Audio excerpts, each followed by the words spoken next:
সম্মানিত মুসল্লিয়ানে কিরাম, পবিত্র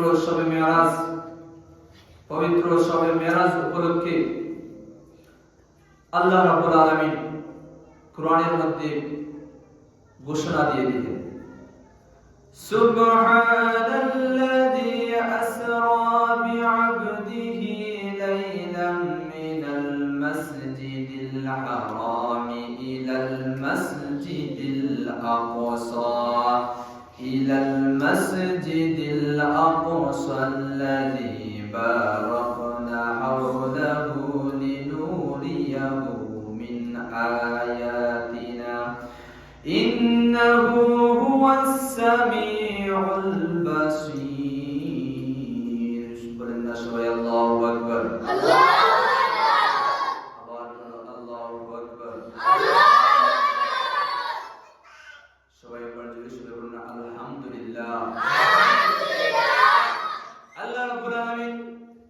মহাগ্রন্থ কুরআন শরীফের মধ্যে ঘোষণা করে দিলেন, সুবহানাল্লাযী, পবিত্র ও মহিমাময় তিনি, যিনি তার বান্দাকে রাত্রে ভ্রমণ করিয়েছিলেন। কোথায় ভ্রমণ করিয়েছিলেন? সুবহানাল্লাযী আসরা বিআবদিহি লাইলাম মিনাল মাসজিদিল হারামি ইলাল মাসজিদিল আকসা।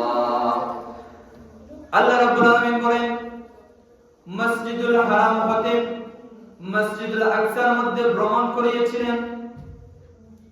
নবী করিম সাল্লাল্লাহু আলাইহি সাল্লামকে মসজিদুল হারাম থেকে মসজিদুল আকসায় ভ্রমণ করিয়েছিলেন। আল্লাহ রাব্বুল আলামিন বলেন, যার পরিবেশ আমি করেছিলাম বরকতময়, বলেন না সুবহানাল্লাহ। আল্লাহ রাব্বুল আলামিন বলেন, তাকে আমার নিদর্শনগুলো দেখানোর জন্য আল্লাহ রাব্বুল আলামিন নিদর্শন রাসূল সাল্লাল্লাহু আলাইহি সাল্লামকে দেখানোর জন্য মসজিদুল আকসা থেকে মসজিদুল হারাম থেকে মসজিদুল আকসায় ভ্রমণ করালেন। এরপরে আল্লাহ রাব্বুল আলামিন প্রথম আসমান, দ্বিতীয় আসমানে, এইভাবে সপ্তম আসমান পর্যন্ত ভ্রমণ করালেন। এরপরে আল্লাহ রাব্বুল আলামিন বলেন, ইন্নাহু হুয়াস সামিউল বাসীর, তিনি সর্বশ্রোতা সর্বদ্রষ্টা, বলেন না সুবহানাল্লাহ। আল্লাহ রাব্বুল আলামিন বনি ইসরাইলের প্রথম আয়াতেই সুবহানাল্লাযী বলে ঘোষণা করলেন। সুবহানাল্লাযী কেন বললেন? আমরা যদি আশ্চর্য কোনো ঘটনা দেখি, অসম্ভব কোনো জিনিস দেখি, অসম্ভব কোনো জিনিস শুনি, কোন নবীজির মুজিজা সম্পর্কে শুনি, তখন আমরা সাথে সাথে আশ্চর্য হয়ে বিস্মিত হয়ে বলি সুবহানাল্লাহ, সুবহানাল্লাহ। আল্লাহ রাব্বুল আলামিন আল্লাহর হাবিবকে যে দুনিয়ার জমিন থেকে আকাশের মধ্যে ভ্রমণ করিয়ে আরশ পর্যন্ত পৌঁছালেন, আরশ পর্যন্ত হাবিবকে নিয়ে গেলেন, এই জন্য তো এটা আশ্চর্যজনক বিষয়। তাই আল্লাহ রাব্বুল আলামিন পবিত্র কোরআনের আয়াতটাই শুরু করে দিয়েছেন সুবহানাল্লাহ বলে।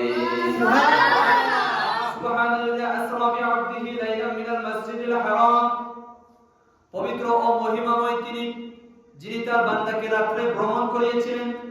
এই বিষয়ে যদি আমি আলোচনা করতে যাই, আলোচনা শুনতে যাই, তাহলে বুঝতে পারবো নবীজির মেরাজ কেন, কিভাবে, কখন হয়েছিল। নবী করিম সাল্লাল্লাহু বলতেছিলাম, নবী করিম সাল্লাল্লাহু আলাইহি সাল্লামের বয়স যখন 50, নবুয়তের 45 বছরে নবুয়ত প্রকাশ পেয়েছিল, কোরআন শরীফ নাযিল হয়েছিল। এর 10 বছর পর মা খাদিজাতুল কুবরা রাদিয়াল্লাহু তাআলা আনহার বয়স তখন ছিল 65। এমন সময়ে মা খাদিজাতুল কুবরা রাদিয়াল্লাহু ইন্তেকাল করলেন। মা খাদিজাতুল ইন্তেকালের পরে কিছুদিন যেতে না যেতে নবীজির চাচা আবু তালিব ইন্তেকাল করলেন, মারা গেলেন। মা খাদিজাতুল কুবরা এবং আবু তালিব তারা দুইজন নবীজিকে মক্কার জমিনে বেশি নিরাপত্তা দিয়েছিলেন। তাদের প্রভাবের কারণে আবু জাহেল, উতবা, সাইবা, কাফির বেঈমানরা আমার নবী করিম সাল্লাল্লাহু আলাইহি সাল্লামের উপর কখনো আঘাত কেননা তখন নবীজির চাচা আবু তালিব জীবিত ছিলেন। যখন আবু তালিব মারা গেলেন, মা খাদিজাতুল কুবরা মারা গেলেন, এমত অবস্থায় নবীজির উপরে নবীজি ইসলাম প্রকাশ করবেন, মানুষেরা নবীজির উপরে মক্কার কাফির বিমানের আঘাত করতে শুরু করে দিল। নবীজি যখন নামাজের মধ্যে দাঁড়ান, মৃত উঠে নারী পড়ে এসে নবীজির মাথার উপর ঢেলে দিত। এইভাবে নবীজির উপর অত্যাচার করতে লাগলো। নবীজি মক্কা ছেড়ে তায়েফের মধ্যে গেলেন ইসলামের দাওয়াত দেওয়ার জন্য। তায়েফবাসীরা ইসলামের দাওয়াত গ্রহণ করলো না। আর নবী করিম সাল্লাল্লাহু আলাইহি ওয়াসাল্লামের উপরে তো আঘাত করেছিল, এত কষ্ট দিয়েছিল, এত দুঃখ দিয়েছিল। আমার নবী করিম সাল্লাল্লাহু আলাইহি ওয়াসাল্লামের পিঠ মোবারকের মধ্যে সেই পাথরের চিহ্নগুলা শেষ সময় পর্যন্ত রয়ে গিয়েছিল। তায়েফের ময়দানে নবীর উপরে তো আঘাত, পাথরের আঘাতে মাথা ফেটে যায়, মাথা ফেটে পিঠ মোবারক ফেটে রক্ত বাহির হয়ে পায়ের জুতা পর্যন্ত পৌঁছে গিয়েছিল। এত আঘাত আর এত কষ্ট নবীজি পেয়েছিলেন। এরপরে নবী করিম সাল্লাল্লাহু আলাইহি ওয়াসাল্লাম আল্লাহর কাছে দোয়া করলেন, আর আল্লাহ রাব্বুল আলামিন নবীজির দোয়াকে কবুল করলেন। আর ওই সময়ে নবীজি যখন তায়েফ থেকে ফিরে আসবেন, ওই সময়ে রাস্তার মধ্যে 7 জন জিন নবী করিম সাল্লাল্লাহু আলাইহি ওয়াসাল্লামের উপর ঈমান এনে ফেলল। বলেন না সুবহানাল্লাহ, সুবহানাল্লাহ। এইভাবে নবীজির উপর যখন কাফির বিমানরা আঘাত করতে লাগলো, কষ্ট পেতে লাগলেন, আল্লাহ রাব্বুল আলামিন বললেন, হাবিব হাবিব চিন্তা নাই, ভয় নাই। ওগো হাবিব, আপনার কোনো চিন্তা নাই, ভয় নাই। এই আঘাত সব কিছু মুছে যাবে যখন আপনি আরশে আজিমের মধ্যে পৌঁছে যাবেন। বলেন না সুবহানাল্লাহ, সুবহানাল্লাহ। নবী করিম সাল্লাল্লাহু আলাইহি ওয়াসাল্লাম বুখারী শরীফের হাদিস, মুসলিম শরীফের হাদিস, নবী করিম সাল্লাল্লাহু আলাইহি ওয়াসাল্লাম ঘুমিয়ে আছেন। এমন অবস্থায় হযরত জিবরাইল আলাইহিস সালাম আসলেন। এসে সালাম দিলেন, ইয়া রাসূলুল্লাহ, ইয়া হাবিবাল্লাহ। জিবরাইল আলাইহিস সালাম নবীজির ঘরের ছাদ পার করে আসলেন। আসার পর, ইয়া রাসূলুল্লাহ, ইয়া হাবিবাল্লাহ, ওগো নবীজি, আপনাকে মেরাজে যেতে হবে, আপনাকে মেরাজে যেতে হবে। নবীজিকে নিয়ে চললেন জমজম কূপের সামনে। জমজম কূপের সামনে গিয়ে নবীজির বক্ষ মুবারক বিদীর্ণ করা হলো। বক্ষ মুবারক বিদীর্ণ করে নবী করিম সাল্লাল্লাহু আলাইহি সাল্লামের পেটের ভিতর থেকে হৃদপিণ্ড বাহির করে জমজমের পানি দ্বারা ধৌত করে আবার সেই হৃদপিণ্ড নিজ জায়গার মধ্যে স্থাপন করে দিলেন। স্থাপন করার পর রহমত, হিকমত, ঈমান এবং হিকমতের একটি সোনার পাত্রের মধ্যে রহমত এবং হিকমত দিয়ে ওই পাত্রটা নবী করিম সাল্লাল্লাহু আলাইহি সাল্লামের ঈমান এবং হিকমতের দিয়ে নবী করিম সাল্লাল্লাহু আলাইহি সাল্লাম বক্ষ মুবারকের মধ্যে ঢেলে দিলেন। বলেন না সুবহানাল্লাহ, সুবহানাল্লাহ। সোনার পাত্র, সেই পাত্রের মধ্যে ঈমান এবং হিকমত ভর্তি, সেই পাত্রটা ভর্তি পাত্র ঈমান এবং হিকমত নবী করিম সাল্লাল্লাহু আলাইহি সাল্লামের কলবের ভিতরে ঢেলে দিলেন। বলেন না সুবহানাল্লাহ, সুবহানাল্লাহ। এরপর বুক মুবারককে হযরত জিবরাইল আলাইহিস সালাম আগের মতো আবার করে দিলেন। নবীজিকে নিয়ে রওনা হলেন মসজিদুল হারাম থেকে মসজিদুল আকসায়। মসজিদুল আকসার মধ্যে গেলেন বুরাকের মাধ্যমে। বুরাক এমন একটি যন্ত্র যার চক্ষুর দৃষ্টি যত দূর যায় তত দূর বুরাকটি এক লাফে তত দূর যাইতে পারে। বলেন না সুবহানাল্লাহ, সুবহানাল্লাহ। বিদ্যুতের চেয়ে আকাশের মধ্যে বিদ্যুৎ যেমন করে চমকায়, বিদ্যুতের চেয়ে গতি বেশি। এমনকি হযরত জিবরাইল আলাইহিস সালাম যে বুরাকটি নিয়ে এসেছিলেন, সেই বুরাক সূর্যের আলোর গতি যতটুকু তার চেয়ে অধিক বেশি গতিতে চলতে পারত। বলেন না সুবহানাল্লাহ, সুবহানাল্লাহ। নবী করিম সাল্লাল্লাহু আলাইহি সাল্লামকে নিয়ে যাওয়া হলো মসজিদুল আকসার মধ্যে, ফিলিস্তিনের সেই মসজিদুল আকসা যেটা আমাদের প্রাণ কেন্দ্র। মসজিদুল হারাম, মসজিদুল আকসা সেটা আমাদের প্রাণ কেন্দ্র। মসজিদুল আকসার মধ্যে নিয়ে যাওয়ার পর যে কুঠির মধ্যে, যে পাথরের মধ্যে অন্যান্য নবী রাসূলগণ নিজেদের বাহন বাঁধতেন, সেই পাথরের মধ্যে নবী করিম সাল্লাল্লাহু আলাইহি ওয়াসাল্লামের বুরাকটা বাঁধলেন, বলেন না সুবহানাল্লাহ। সুবহানাল্লাহ। সেই বুরাক বাঁধার পর রাসূল সাল্লাল্লাহু আলাইহি ওয়াসাল্লাম মসজিদুল আকসার মধ্যে ঢোকার পর দেখে অসংখ্য অগণিত নবী রাসূলগণ আদম আলাইহিস সালাম থেকে শুরু করে নবী করিম সাল্লাল্লাহু আলাইহি সাল্লামের আগ পর্যন্ত যত নবী রাসূলগণ দুনিয়ার জমিনে এসেছিলেন সমস্ত নবী রাসূলগণ মসজিদে আকসার মধ্যে চলে এসেছেন, বলেন না সুবহানাল্লাহ। সুবহানাল্লাহ। শুধু তাই নয় হযরত জিবরাইল আলাইহিস সালাম নবীজিকে মসজিদুল আকসার মধ্যে ইমামতের খাতারের মধ্যে ইমাম হিসেবে নিযুক্ত করে দিলেন, ইমাম হিসেবে সামনে এগিয়ে দিলেন, নবীজিকে নিয়ে ইমামতির মুসল্লায় পৌঁছে দিলেন। আর নবী করিম সাল্লাল্লাহু আলাইহি সাল্লাম ইমামতি করলেন। সমস্ত নবী রাসূলগণ আমাদের নবীর পেছনে নামাজ আদায় করলেন, বলেন না সুবহানাল্লাহ। এর মাধ্যমে আল্লাহ রাব্বুল আলামিন সমস্ত নবী রাসূলগণের ইমাম বানিয়ে দিলেন আমাদের নবী, বলেন না সুবহানাল্লাহ। সুবহানাল্লাহ। নবী করিম সাল্লাল্লাহু আলাইহি সাল্লাম 2 রাকাত নামাজ শেষ করার পর হযরত জিবরাইল আলাইহিস সালাম নবীজির সামনে আসলেন। ইয়া রাসূলুল্লাহ, ইয়া হাবিবাল্লাহ, এখানে 2টি পাত্র আছে, আপনি যে কোনো একটি গ্রহণ করুন। একটির মধ্যে শরাব, একটির মধ্যে দুধ। নবী করিম সাল্লাল্লাহু আলাইহি সাল্লাম দুধের পাত্রটা নিলেন। আর জিবরাইল আলাইহিস সালাম বলেন, ইয়া রাসূলুল্লাহ, আপনি সঠিকটা নিয়েছেন, আল্লাহ রাব্বুল আলামিন আপনাকে সঠিকটা নেওয়ার তৌফিক দান করেছেন। শুনে রাসূল, অবশ্য রাসূল সাল্লাল্লাহু আলাইহি সাল্লাম শুনে রাখেন, যদি আপনি শরাবের পাত্রটা নিতেন, মদের পাত্রটা নিতেন, তাহলে আপনার উম্মতেরা দিক বিদিক হয়ে যাইত, আপনার উম্মতেরা পথভ্রষ্ট হয়ে যাইত। সুতরাং আপনি যখন দুধের পাত্র নিয়েছেন তাহলে আপনি সঠিকটি গ্রহণ করেছেন, বলেন না সুবহানাল্লাহ।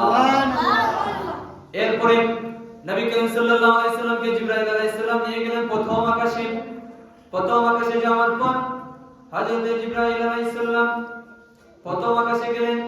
প্রথম আকাশে যাওয়ার পর আকাশের ফেরেশতারা বলেন, জিবরাইল আলাইহিস সালাম বলেন, আকাশের দরজা খুলো। আকাশের ফেরেশতারা বলেন, আপনি কে? সমস্ত ফেরেশতাগণের মধ্যে জিবরাইল আলাইহিস সালাম শ্রেষ্ঠ ফেরেশতা। তিনি আকাশের মধ্যে, প্রথম আকাশের মধ্যে গিয়ে অনুমতি চাচ্ছেন যে আকাশের দরজাটা খুলো। এ থেকে আমরা কি শিখলাম? কেউ আপনি যত বড় ব্যক্তি হন, যত ধনী ব্যক্তি হন, যত সম্মানী ব্যক্তি হন, আপনি যদি কার ঘরের মধ্যে যান সর্বপ্রথম তার অনুমতি নিয়ে ঘরে ঢুকবেন, ঠিক কিনা? সালাম দিবেন, তার ঘরের মধ্যে ডাক দিবেন, মুরব্বির অনুমতি নিয়ে ঘরের মধ্যে ঢুকবেন। এটা হচ্ছে নবীর সুন্নাত। নবী করিম সাল্লাল্লাহু আলাইহি সাল্লাম প্রথম আকাশে গেলেন। আকাশে যাওয়ার পর জিবরাইল আলাইহিস সালামকে আকাশের ফেরেশতা বলেন, আপনি কে? জিবরাইল আলাইহিস সালাম বলেন, আমি জিবরাইল। আপনার সাথে কে? আমার সাথে রাহমাতুল লিল আলামিন নবী করিম সাল্লাল্লাহু আলাইহি সাল্লাম। জিবরাইল আলাইহিস সালামকে প্রশ্ন করলেন, নবীজিকে আনতে কি আপনাকে পাঠানো হয়েছিল? তিনি বলেন, হ্যাঁ, নবীজিকে আনতে পাঠানো হয়েছিল। সাথে সাথে আকাশের ফেরেশতারা আসমানটার দরজা খুলে দিলেন। প্রথম আকাশের মধ্যে নবী করিম সাল্লাল্লাহু আলাইহি সাল্লাম ঢুকে গেলেন, বলেন না সুবহানাল্লাহ। সুবহানাল্লাহ। প্রথম আকাশে যাওয়ার পর নবীজি দেখেন প্রথম আকাশে মধ্যে হযরত বাবা আদম আলাইহিস সালাম আছে। হযরত আদম আলাইহিস সালাম একবার ডান দিকে তাকান, আবার বাম দিকে তাকান। বাম দিকে একবার তাকান, ডান দিকে একবার তাকান।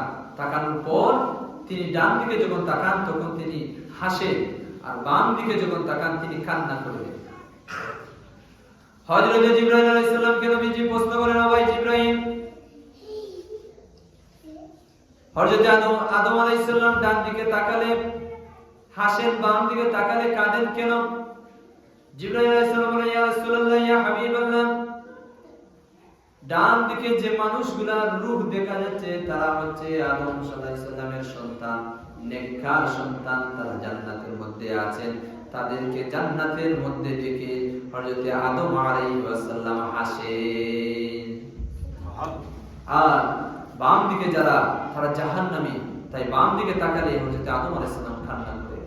আল্লাহ রাব্বুল আলামিন যেন আপনাকে আমাকে জান্নাতি ওই রূহওয়ালাদের অন্তর্ভুক্ত করে দেন, বলেন না আমিন। আমিন। হযরত আদম আলাইহিস সালামের সাথে দেখা আদম আলাইহিস সালাম নবীজির জন্য দোয়া করলেন। নবী করিম সাল্লাল্লাহু আলাইহি সাল্লাম দ্বিতীয় আসমানের মধ্যে গেলেন। জিবরাইল আলাইহিস সালাম দ্বিতীয় আসমানের মধ্যে গিয়ে বলেন, আকাশের দরজা খুলে দাও। দ্বিতীয় আসমানের ফেরেশতারা বলেন, আপনি কে? জিবরাইল আলাইহিস সালাম বলেন, আমি জিবরাইল। আপনার সাথে কে? রাহমাতুল লিল আলামিন নবী করিম সাল্লাল্লাহু আলাইহি সাল্লাম। নবীজিকে কি আনতে আপনাকে পাঠানো হয়েছিল? জিবরাইল আলাইহিস সালাম বলেন, হ্যাঁ, আমাকে পাঠানো হয়েছিল। সাথে সাথে দ্বিতীয় আসমানের দরজা খুলে দেন। নবী করিম সাল্লাল্লাহু আলাইহি সাল্লাম বলেন, দ্বিতীয় আকাশের মধ্যে যাওয়ার পর আমি দুই খালাতো ভাই হযরত ঈসা আলাইহিস সালাম এবং হযরত ইয়াহইয়া আলাইহিস সালামকে দেখতে পেলাম। বলেন না সুবহানাল্লাহ। সুবহানাল্লাহ। হযরত ঈসা আলাইহিস সালাম নবীজির জন্য কল্যাণের দোয়া করলেন। ইয়াহইয়া আলাইহিস সালাম নবীজির জন্য কল্যাণের দোয়া করলেন। এরপর নবীজি পৌঁছে গেলেন তৃতীয় আকাশের মধ্যে। আকাশের মধ্যে গিয়ে বলেন, ঠিক প্রথম আকাশে যেইভাবে নবীজি জিবরাইল আলাইহিস সালাম যেইভাবে নবীজিকে নিয়ে অনুমতি চাইছিলেন, দ্বিতীয় আকাশে সেম ভাবে অনুমতি চাওয়া হয়েছিল। তৃতীয় আকাশে সেম ভাবে অনুমতি চাইছে। এইভাবে প্রতিটা আসমানে অনুমতি চেয়েছে জিবরাইল আলাইহিস সালাম গেছে। তৃতীয় আকাশে যাওয়ার পর তৃতীয় আকাশের মধ্যে হযরত ইউসুফ আলাইহিস সালামকে দেখতে পেলেন নবীজি। নবীজি বলেন, ও দুনিয়ার মানুষেরা শুনে রাখো, হযরত ইউসুফ আলাইহিস সালামকে আল্লাহ রাব্বুল আলামিন এত সৌন্দর্য দিয়েছিলেন যেন পৃথিবীর জমিনের দুনিয়ার অর্ধেক সৌন্দর্য আমার ভাই ইউসুফ আলাইহিস সালামকে আল্লাহ দিয়ে দিয়েছিলেন। বলেন না সুবহানাল্লাহ। সুবহানাল্লাহ। হযরত ইউসুফ আলাইহিস সালাম এত সুন্দর ছিলেন। তাহলে তো জানতে হয় আমাদের নবী কেমন ছিলেন। আমাদের নবী এমন ছিলেন, তিরমিজি শরীফ থেকে জানা যায় নবীজির জীবনী সম্পর্কে। নবী করিম সাল্লাল্লাহু আলাইহি সাল্লাম বেশি লম্বা ছিলেন না, আবার বেশি খাটো ছিলেন না। তিনি ছিলেন মধ্যম, বেশি লম্বাও নয়, বেশি খাটোও নয়, তিনি ছিলেন মধ্যম। নবীজির চুল মোবারক কেমন ছিল? নবীজির চুল মোবারক বাবরি চুল ছিল। চুলের দিকে তাকালে চুল একেবারে সোজাসুজি ছিল না, আবার অত বেশি কুকরানো ছিল না। নবীজির চুল মোবারকের দিকে তাকালে বোঝা যেত সমুদ্রের মধ্যে যেভাবে পানির মধ্যে ঢেউ খেলে নবীজির চুল মোবারকের মধ্যে ঠিক তেমনি করে ঢেউ খেলতেছে। বলেন না সুবহানাল্লাহ। নবীজির ঠোঁট মোবারক ছিল গোলাপের পাপড়ির মতো। নবীজির চেহারা ছিল নূরে উজ্জ্বল, সামান্য লালচে কালার। তিনি তরবারির মতো সাদা ছিলেন না। একজন সাহাবী বললেন, নবীজি কি তরবারির মতো সুন্দর ছিলেন? তরবারি যেভাবে সাদা চকচকে এভাবে কি সুন্দর ছিলেন? সাহাবী বললেন, না, নবী এভাবে সুন্দর ছিলেন না, নবী তার চেহারা বেশি সুন্দর। নবীজির চেহারার দিকে তাকালে বোঝা যেত আকাশের চাঁদ যেমন নবীজির চেহারার মধ্যে ঝলমল করতেছে। বলেন না সুবহানাল্লাহ। সুবহানাল্লাহ। নবীজি যখন হাসতেন দাঁতের ফাঁক দিয়ে নূর বাহির হতে থাকতো। নবী করিম সাল্লাল্লাহু আলাইহি ওয়াসাল্লামকে আল্লাহ রাব্বুল আলামিন তাম পৃথিবীর যত সৌন্দর্য দান করেছেন সমস্ত সৌন্দর্য দিয়ে আমাদের নবী করিম সাল্লাল্লাহু আলাইহি সাল্লামকে বানিয়েছিলেন। সুবহানাল্লাহ। সুবহানাল্লাহ। এত সুন্দর ছিলেন নবীজি। হযরত ইউসুফ আলাইহিস সালাম নবীজির জন্য কল্যাণের দোয়া করলেন। এরপর চতুর্থ আসমানে যাওয়ার পর হযরত ইদ্রিস আলাইহিস সালামের সাথে দেখা। হযরত ইদ্রিস আলাইহিস সালাম নবীর সাথে সাক্ষাৎ করলেন, কল্যাণের দোয়া করলেন। নবী করিম সাল্লাল্লাহু আলাইহি সাল্লাম হযরত ইদ্রিস আলাইহিস সালামের জন্য কল্যাণের দোয়া করলেন। পঞ্চম আকাশের মধ্যে গেলেন। পঞ্চম আকাশের মধ্যে হযরত হারুন আলাইহিস সালামের সাথে দেখা। হযরত হারুন আলাইহিস সালামের সাথে কল্যাণের দোয়া হলো। যখন ষষ্ঠ আসমানের মধ্যে গেলেন দেখতে পেলেন হযরত মূসা আলাইহিস সালামকে। বলেন না সুবহানাল্লাহ। সুবহানাল্লাহ। হযরত মূসা আলাইহিস সালামকে ষষ্ঠ আসমানের মধ্যে গিয়ে দেখলেন। মূসা আলাইহিস সালামের সাথে কথা হলো। এরপর দোয়া নেওয়া হলো। নবী করিম সাল্লাল্লাহু আলাইহি সাল্লাম পৌঁছে গেলেন সপ্তম আকাশের মধ্যে। সবাই দুরূদ শুনুন। আল্লাহুম্মা সাল্লি আলা সাইয়্যিদিনা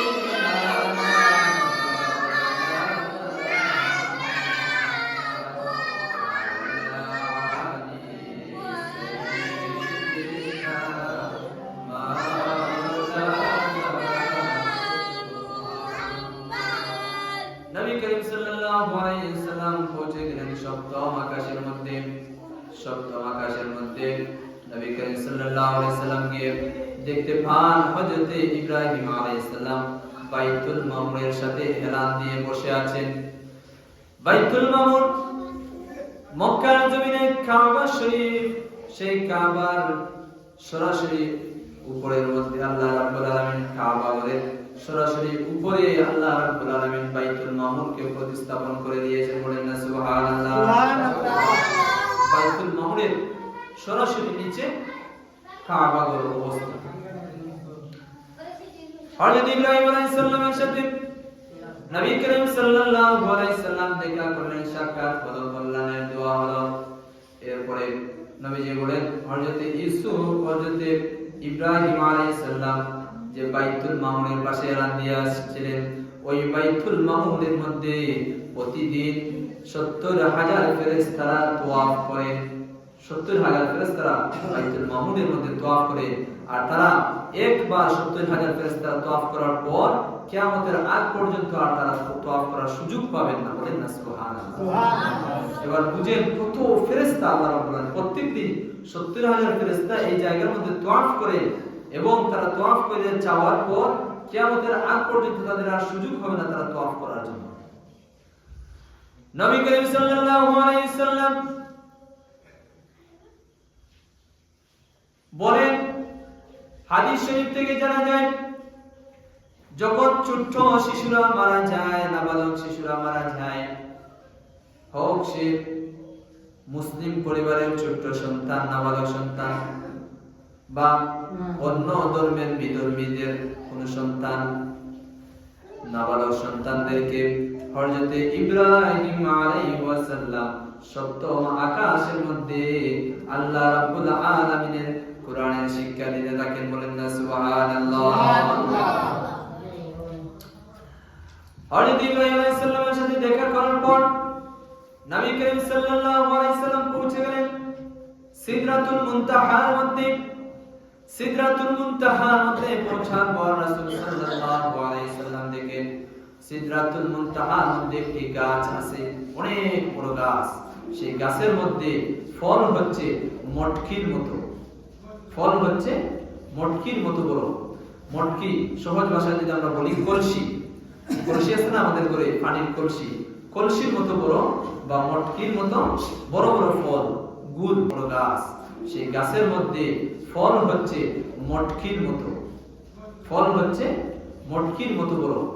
মটকি সহজ ভাষায় যদি আমরা বলি কলসি, কলসি আছে না আমাদের ঘরে, পানির কলসি, কলসির মতো বড় বা মটকির মতো বড় বড় ফল, গুল বড়ই যেভাবে এইভাবে গুল ফলটি মটকির মতো ফল দেখতে যায়, দেখা যায়।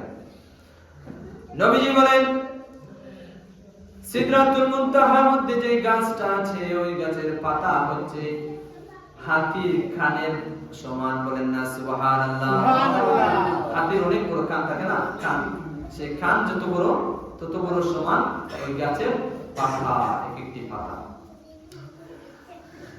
নবীজি করিম সাল্লাল্লাহু আলাইহি সাল্লাম সিদরাতুল মুনতাহা থেকে উর্দে ভ্রমণ করলেন। উর্দে ভ্রমণ করার পর আল্লাহ রাব্বুল আলামিন, এখানে অনেক বিষয় আলোচনা হয়েছে আল্লাহ রাব্বুল আলামিনের সাথে, সেখানে অনেক সাহাবী অনেক বিষয় আলোচনা করেছেন। তো ওদিকে আর যাচ্ছি না, আমরা সহজ ভাষায় যেটা বুঝি সেটাই আমরা বলছি। নবী করিম সাল্লাল্লাহু আলাইহি সাল্লাম সিদরাতুল মুনতাহার উপরে উঠে আল্লাহ রাব্বুল আলামিনের সাথে, আল্লাহ রাব্বুল আলামিন নবী করিম সাল্লাল্লাহু আলাইহি সাল্লামের সাথে কথা বললেন। নবী করিম সাল্লাল্লাহু আলাইহি সাল্লামকে 50 ওয়াক্ত নামাজ দিলেন। বলেন সুবহানাল্লাহ। এক ওয়াক্ত, দুই ওয়াক্ত নয়, 3 ওয়াক্ত নয়, 4 ওয়াক্ত নয়, আমরা 5 ওয়াক্ত আদায় করি, কিন্তু 5 ওয়াক্ত নয়। আল্লাহ রাব্বুল আলামিন আমাদের নবী করিম সাল্লাল্লাহু আলাইহি সাল্লামকে 50 ওয়াক্ত নামাজ দিয়েছিলেন।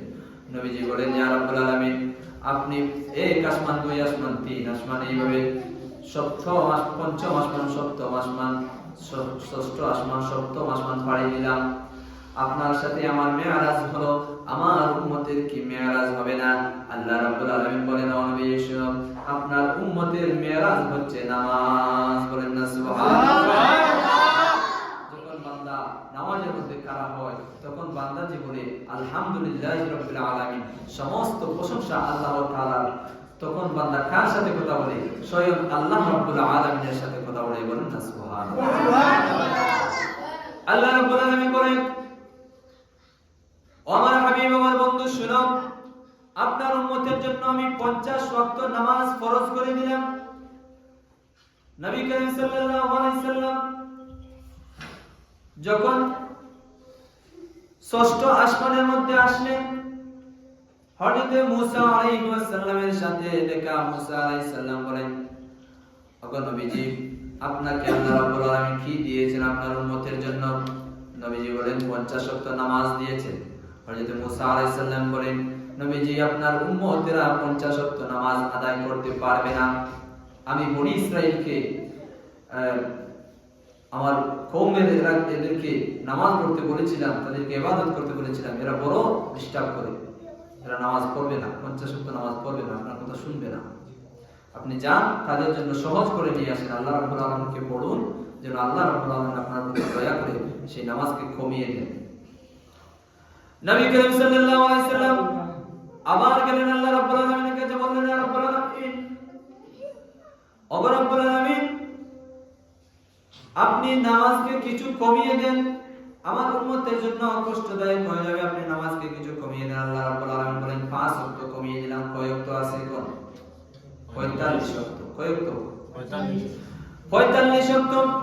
মুসা আলাইহিস সালামের কাছে আবার আসলেন, মুসা নবী বলেন, না, তাও পারবে না, আপনি আবার যান, কমিয়ে আনেন। এরপর আবার গেলেন, আবার 5 ওয়াক্ত, হলো 40 ওয়াক্ত। এরপরে নবীজি আবার আসলেন, মুসা আলাইহিস সালাম বলেন, না, 40 ওয়াক্ত আপনার উম্মতরা পারবে না, আপনি যান, আরো কমিয়ে আনেন। এরপর নবীজি গেলেন, আবার আল্লাহ রাব্বুল আলামিন আরো 5 ওয়াক্ত কমালেন, 35 ওয়াক্ত।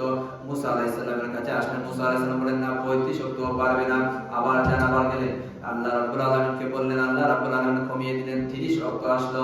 এইভাবে একভাবে 30 ওয়াক্ত, 30 থেকে 25 ওয়াক্ত, 25 থেকে 20 ওয়াক্ত, 20 ওয়াক্ত থেকে 15 ওয়াক্ত, 15 ওয়াক্ত থেকে 10 ওয়াক্ত, 10 ওয়াক্ত থেকে 5 ওয়াক্তের মধ্যে এসে থামলো। 5 ওয়াক্তের মধ্যে আসার পর নবীজি মুসা আলাইহিস সালাম এবং আল্লাহর সাথে আসা যাওয়া করছেন, আর আল্লাহর সাথে কথা বলছেন, আর আসা যাওয়া করছেন। যখন 5 ওয়াক্ত আসলো, নবীজি 5 ওয়াক্ত নামাজ দিয়ে যখন নিচের দিকে আসছেন, এখন এমত অবস্থায় নবীজির অন্তরের মধ্যে বড় দুঃখ। আমার উম্মতেরা নবীজির মনে মনে বড় দুঃখ, আমার উম্মতদেরকে আল্লাহ রাব্বুল আলামিন 50 ওয়াক্ত নামাজ দিলেন, কিন্তু 50 ওয়াক্ত আমি নিতে পারতেছি না, টাইম দিয়েছি, নবীজিকে আমি নিয়ে যেতে পারতেছি না। সুতরাং আমি এই নবী করিম সাল্লাল্লাহু আলাইহি সাল্লাম বড় ব্যথা নিয়ে যাচ্ছেন যে 50 ওয়াক্ত দিলেন, আমি মাত্র 5 ওয়াক্ত নিচে আর 45 ওয়াক্ত রেখে যাচ্ছি। এটা দেখার পর নবী করিম সাল্লাল্লাহু আলাইহি সাল্লাম ব্যথা নিয়ে যখন আসছেন, আল্লাহ রাব্বুল আলামিন তো নবীজির মনের খবর জানেন।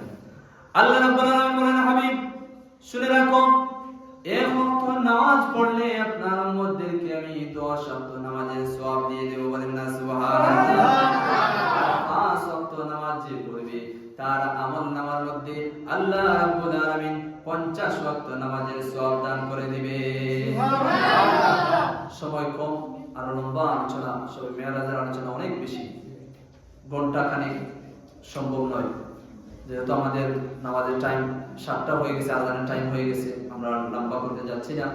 আমরা অল্প কিছুক্ষণের মধ্যেই আমাদের মাহফিলের কার্যক্রম সম্পন্ন করবো, আর ঈশার নামাজের পর আমাদের মিলাদ মাহফিল হবে। তাই আপনারা যারা এখনো বাড়ির মধ্যে বসে রয়েছে, আপনাদের প্রতি অনুরোধ রইল, আমরা যথা টাইমে মিলাদ মাহফিল করব, কারোর জন্য অপেক্ষা করা যাবে না। কুরআনের বাগানে কারোর জন্য কোনো অপেক্ষা নাই, যাদের ইচ্ছা তারা আসবে, যাদের ইচ্ছা নাই। আল্লাহ রাব্বুল আলামিন যেন আপনাকে আমাকে সবাইকে তৌফিক দান করেন। ওয়া আখিরি দাওয়ানা আলহামদুলিল্লাহি রাব্বিল আলামিন। আমিন।